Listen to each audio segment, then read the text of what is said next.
Pull up your last statement from your financial advisor right now and find the expense ratio on every fund you own. If you can't find it in under 2 minutes, that's not an accident. That's the business model. Two guys, same age, same city, same $100,000 saved for retirement, same 30 years until they plan to stop working. One hires a financial advisor who builds him a personalized portfolio. The other opens a brokerage account, buys one fund, and closes the laptop. 20 years later, one of them has noticeably more money, and it's not who the industry's brochures would have you guess. A lot of advisor content picks a side before it runs a single number. The pro-advisor crowd talks about peace of mind and someone in your corner. The anti-advisor crowd just yells, fees are theft. Neither shows you what a 1% fee actually costs over 30 years. This video runs the full math. The expense ratios buried in the fine print. The AUM model nobody explains in plain English. And the honest answer for when paying for advice is genuinely worth it. Subscribe if that's the kind of breakdown you're after. This channel runs the real math on financial decisions, not the version that sounds good on a thumbnail. Jack and Matt are both 35. Both have $100,000 saved. Both plan to add $500 a month for the next 30 years. Jack meets with an advisor a coworker recommended. Smart guy, asked good questions, built him a diversified portfolio of mutual funds. The fee structure is AUM, assets under management, set at 1% a year. Sounds small. Jack barely thinks about it again. The mutual funds inside the portfolio carry their own expense ratios too, averaging 0.65% annually. All in, Jack is paying roughly 1.65% a year, and nobody ever said that number out loud. It was split across two documents he never fully read. Matt spends an hour researching, buys a single total market index fund at a 0.03% expense ratio, sets up an automatic transfer, and never thinks about it again either. The gap between them, 1.62 percentage points every year for 30 years. Here's the part that gets glossed over. A 1.62% fee doesn't just shave returns off once. It compounds against you the same way your gains compound for you. It comes out whether the market's up, down, or your advisor did anything that quarter. Run the numbers. At a 10% market average, Matt nets roughly 9.97% after his fee. Jack nets roughly 8.35%. Over 30 years, Matt's account grows to approximately $1,520,000. Jack's grows to approximately $980,000. Same starting balance, same contributions, same market. A $540,000 gap, and the only difference is a fee that sounded like just 1%. This is the financial advisory version of what closing costs are to real estate. Small print, basis points, numbers built to feel smaller than they are.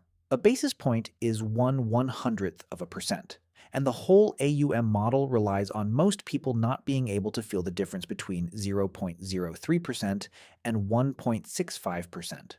Both sound tiny. They are nowhere close to the same. By year 10, the gap is only about $45,000. Easy to shrug off. This is exactly why fees survive for decades without pushback. But notice something most people miss. Jack's advisor isn't taking 1% of his original $100,000 anymore. It's 1% of his current balance, which keeps growing. So the fee climbs every year, while the advice, same quarterly check-in, same rebalancing, largely doesn't. If your own statement just came to mind, hit like before we keep going. Takes a second. 3 pay structures exist, and the structure matters more than the person behind it.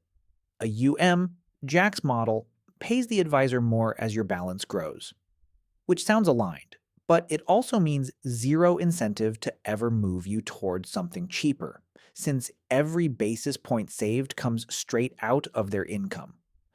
If your portfolio drops 15% in a bad year, that 1% still comes out. Commission-based pay works differently.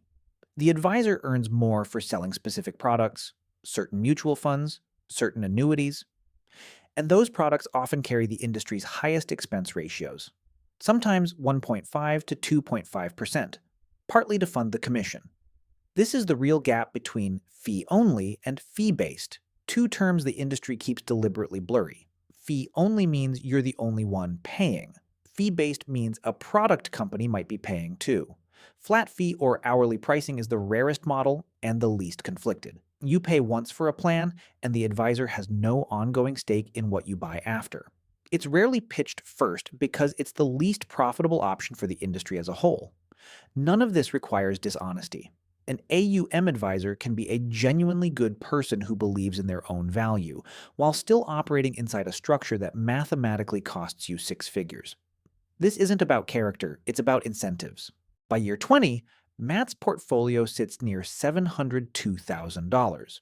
Jack's sits near $530,000, and he's paid his advisor roughly $61,000 cumulative along the way, on top of fund costs that never show up as their own line item.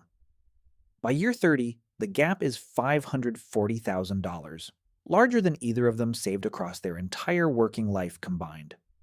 Jack made no bad trades, no panic sells, no chasing hot tips. He just paid 1.62 points more a year, for 30 years, for something one afternoon decision could have replaced. Now the other side, a video that only trashes advisors is doing exactly what the worst finance content does. Complicated taxes, business ownership, stock options. A good fee-only advisor, or CPA, can save you more than their fee costs. A history of panic selling during crashes? Behavioral coaching that talks you out of selling in a 2020 style crash is worth more than 1%, even after the fee. Estate planning, divorce, a special needs dependent, real complexity a basic index strategy doesn't address. And if the realistic alternative to paying 1% isn't do it yourself, but do nothing at all, that fee still beats cash sitting uninvested, losing value to inflation. The version to avoid is specific. An AUM, or commission advisor managing a plain vanilla portfolio of mutual funds that one index fund could replicate for a fraction of the cost. That's where the fee does the least work for the most money. One more like if this is more useful than the usual advisor's good or advisor's bad take helps the algorithm find the right people. What if it didn't have to be all or nothing?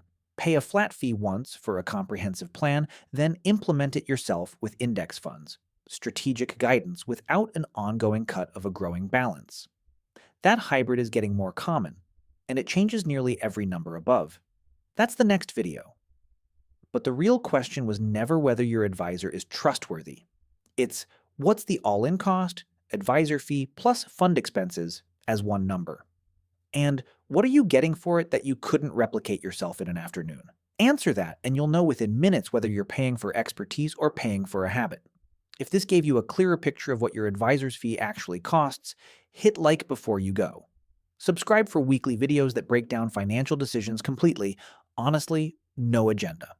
Drop a comment, advisor, DIY, or somewhere in between.